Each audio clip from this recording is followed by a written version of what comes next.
সারাদিনই ভারতীয়রা ছিল শঙ্কা ও জয় উদযাপনের আনন্দে। একে একে ঘোষিত হতে থাকে ফল। এক মুহূর্তে কেউ এগিয়ে তো পর মুহূর্তেই অন্য কেউ। এমন দোলাচল ছিল ভারতীয় বেশ কয়েকজন তারকার ক্ষেত্রেও। এবারের নির্বাচনে একাধিক তারকা প্রার্থী রয়েছেন। মাস জুড়ে যারা মাঠে ছিলেন সরব নিজেদের প্রচারণা নিয়ে। ভোট গণনা শুরু হওয়ার পর পেরিয়ে গেছে অনেকটা সময়। এর মধ্যে অনেক জল্পনা কল্পনার শেষ হয়েছে। পশ্চিমবঙ্গের ঘাটাল থেকে লড়েছেন টলিউডের জনপ্রিয় দুই অভিনেতা। তৃণমূলের হয়ে চিত্রনায়ক দীপক অধিকারী ওরফে দেব, যিনি বিগত ২ লোকসভা নির্বাচনে ঘাটাল থেকেই জিতেছিলেন। অন্যজন বিজেপি প্রার্থী চিত্রনায়ক হিরণ চট্টোপাধ্যায়। টানা তৃতীয়বারের মতো জয় ধরে রাখলেন চিত্রনায়ক দেব। টলিপাড়ার আরেক তারকা হিরণকে হারিয়ে ঘাটাল লোকসভা কেন্দ্রে ১,২০,০০০-এরও বেশি ভোটে এগিয়ে তৃণমূলের তারকা প্রার্থী দেব। যাদবপুর লোকসভা কেন্দ্র থেকে লড়েছেন অভিনেত্রী সায়নী ঘোষ। ২০২১ সালে বিধানসভা নির্বাচনে হেরে হতাশ হয়ে গিয়েছিলেন তিনি। তারপরও তাকে সর্বভারতীয় তৃণমূল যুবনেত্রী পদে বসানো হয়। সেই সায়নী এবার লড়েছেন যাদবপুর থেকে বামপ্রার্থী সৃজন ভট্টাচার্যের বিপক্ষে। বেসরকারিভাবে পাওয়া সর্বশেষ তথ্য মতে সায়নী ঘোষ ২,২৪,৫০৫ ভোটের ব্যবধানে জয়ী হয়েছেন। জয়লাভের পর তিনি এ জয় উৎসর্গ করেছেন তার মাকে। অন্যদিকে সায়নীর এ জয় নিয়ে নিজের ফেসবুক ওয়ালে বিশাল এক স্ট্যাটাস লেখেন টলিউডের পরিচালক রাজ চক্রবর্তী। সেই স্ট্যাটাসে তিনি লেখেন, জানতাম ও জিতবেই, বরাবর ওর পাশে থাকবো। মাকে করবো সবার আগে এবং তারপর যাদবপুরের মানুষকে করবো।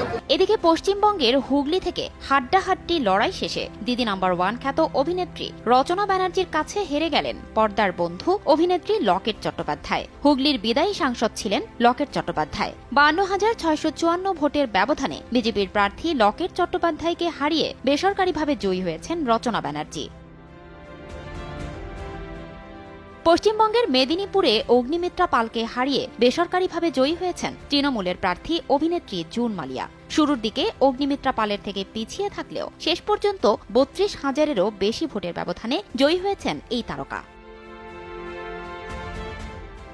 বীরভূম লোকসভা কেন্দ্রে বেসরকারিভাবে জয়ী হলেন টলিউডের অভিনেত্রী শতাব্দী রায়। জয় নিশ্চিত হবার পর উচ্ছ্বাস প্রকাশ করে অভিনেত্রী বলেন, দারুণ দারুণ।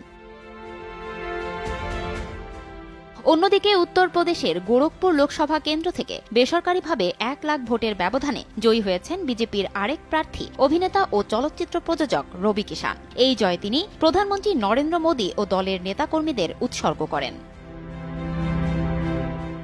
আসানসোল থেকে ৬৩,০০০ ভোটের ব্যবধানে জয়ী হয়েছেন তৃণমূল কংগ্রেসের প্রার্থী অভিনেতা শত্রুঘ্ন সিনহা। বহিরাগত হয়েও সকল ধোঁয়াশাকে ভুল প্রমাণ করে জয়ী হলেন এই অভিনেতা।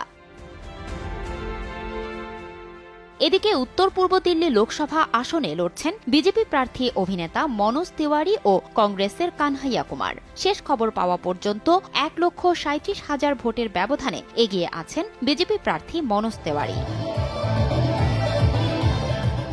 তারকাদের এই নির্বাচনী যাত্রায় পিছিয়ে নেই বলিউডের তারকারাও। ক্ষমতাসীন ভারতীয় জনতা পার্টির হয়ে বলিউড অভিনেত্রী কঙ্গনা রানাওয়াত তার নিজ শহর হিমাচল প্রদেশের মান্ডি লোকসভা আসনে প্রার্থী হয়েছেন। প্রথমবার নির্বাচনে এসেই ৭২,০০০ ভোটের বিপুল ব্যবধানে বেসরকারিভাবে জয়ী হয়েছেন এই বলিউড কুইন।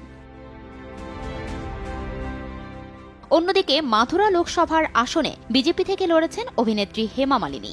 আসনটিতে ২০১৪ ও ২০১৯ সালে টানা ২ বার নির্বাচিত হয়ে এবারও জিতে হ্যাট্রিক করলেন বলিউডের ড্রিম গার্ল খ্যাত হেমা মালিনী।